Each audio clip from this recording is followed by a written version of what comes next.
ഉൽപ്പത്തി 4-ാം അധ്യായം. അനന്തരം മനുഷ്യൻ തൻ്റെ ഭാര്യയായ ഹവ്വായെ പരിഗ്രഹിച്ചു. അവൾ ഗർഭം ധരിച്ച് കയീനെ പ്രസവിച്ചു. യഹോവയാൽ എനിക്കൊരു പുരുഷപ്രജ ലഭിച്ചു എന്ന് പറഞ്ഞു.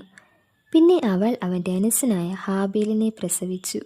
ഹാബേൽ ആട്ടിടയനും കയീൻ കൃഷിക്കാരനുമായിത്തീർന്നു. കുറേ കാലം കഴിഞ്ഞിട്ട് കയീൻ നിലത്തെ അനുഭവത്തിൽ നിന്ന് യഹോവയ്ക്കൊരു വഴിപാട് കൊണ്ടുവന്നു. ഹാബേലും ആട്ടിൻകൂട്ടത്തിലെ കടിഞ്ഞൂലുകളിൽ നിന്ന് അവയുടെ മേധസ്സിൽ നിന്ന് തന്നെ ഒരു വഴിപാട് കൊണ്ടുവന്നു. യഹോവ ഹാബേലിലും അവൻ്റെ വഴിപാടിലും പ്രസാദിച്ചു, കയീനിലും അവൻ്റെ വഴിപാടിലും പ്രസാദിച്ചില്ല. കയീന് ഏറ്റവും കോപമുണ്ടായി, അവൻ്റെ മുഖം വാടി.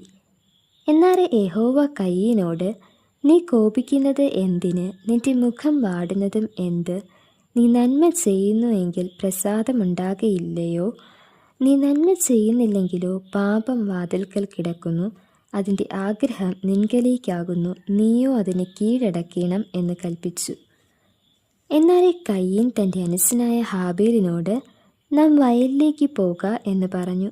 അവർ വയലിലിരിക്കുമ്പോൾ കയീൻ തൻ്റെ അനുജനായ ഹാബേലിനോട് കയർത്ത് അവനെ കൊന്നു. പിന്നെ യഹോവ കയീനോട്, നിന്റെ അനുജനായ ഹാബേൽ എവിടെ എന്ന് ചോദിച്ചതിന്, ഞാൻ അറിയുന്നില്ല, ഞാൻ എൻ്റെ അനുജൻ്റെ കാവൽക്കാരനോ എന്നവൻ പറഞ്ഞു. അതിന് അവൻ അരുളി ചെയ്തത്, നീ എന്ത് ചെയ്തു? നിന്റെ അനുജൻ്റെ രക്തത്തിൻ്റെ ശബ്ദം ഭൂമിയിൽ നിന്ന് എന്നോട് നിലവിളിക്കുന്നു. ഇപ്പോൾ നിന്റെ അനുജൻ്റെ രക്തം നിന്റെ കയ്യിൽ നിന്ന് ഏറ്റുകൊള്ളുവാൻ വായ് തുറന്ന ദേശം നീ വിട്ട് ശാപഗ്രസ്തനായി പോകണം.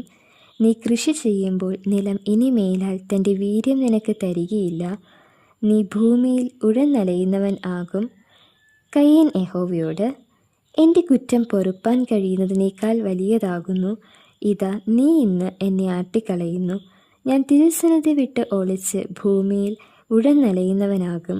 ആരെങ്കിലും എന്നെ കണ്ടാൽ എന്നെ കൊല്ലും എന്ന് പറഞ്ഞു.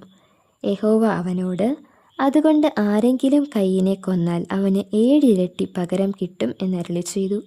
കയീനെ കാണുന്നവർ ആരും കൊല്ലാതിരിക്കേണ്ടതിന് യഹോവ അവന് ഒരടയാളം വച്ചു. അങ്ങനെ കയീൻ യഹോവയുടെ സന്നിധിയിൽ നിന്ന് പുറപ്പെട്ട് ഏദെന് കിഴക്ക് നോദ് ദേശത്ത് ചെന്ന് പാർത്തു. കയീൻ തൻ്റെ ഭാര്യയെ പരിഗ്രഹിച്ചു. അവൾ ഗർഭം ധരിച്ച് ഹാനോക്കിനെ പ്രസവിച്ചു. അവൻ ഒരു പട്ടണം പണിതു, ഹാനോക്ക് എന്ന് തൻ്റെ മകൻ്റെ പേരിട്ടു. ഹാനോക്കിന് ഈരാദ് ജനിച്ചു. ഈരാദ് മെഹൂയയേലിനെ ജനിപ്പിച്ചു. മെഹൂയയേൽ മെതൂഷയേലിനെ ജനിപ്പിച്ചു. മെതൂഷയേൽ ലാമേക്കിനെ ജനിപ്പിച്ചു. ലാമേക്ക് 2 ഭാര്യമാരെ എടുത്തു. ഒരുത്തിക്ക് ആദ എന്നും മറ്റവൾക്ക് സില്ല എന്നും പേർ. ആദ യാബാലിനെ പ്രസവിച്ചു.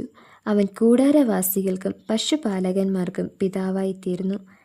അവൻ്റെ സഹോദരന് യൂബാൽ എന്ന പേർ.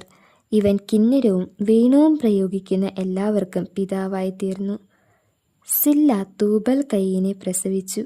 അവൻ ചെമ്പ് കൊണ്ടും ഇരുമ്പ് കൊണ്ടുമുള്ള ആയുധങ്ങളെ തീർക്കുന്നവനായിത്തീർന്നു. തൂബൽ കയീൻ്റെ പെങ്ങൾ നയമ. ലാമേക്ക് തൻ്റെ ഭാര്യമാരോട് പറഞ്ഞത്, ആദായും സില്ലായുമായുള്ളവരെ എൻ്റെ വാക്ക് കേൾപ്പിൻ.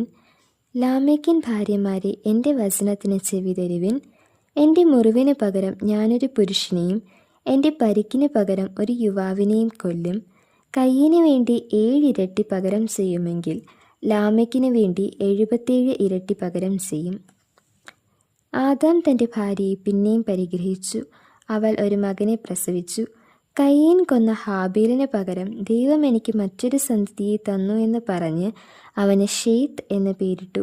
ഷേത്തിനും ഒരു മകൻ ജനിച്ചു. അവന് ഏനോഷ് എന്ന് പേരിട്ടു. ആ കാലത്ത് യഹോവയുടെ നാമത്തിലുള്ള ആരാധന തുടങ്ങി.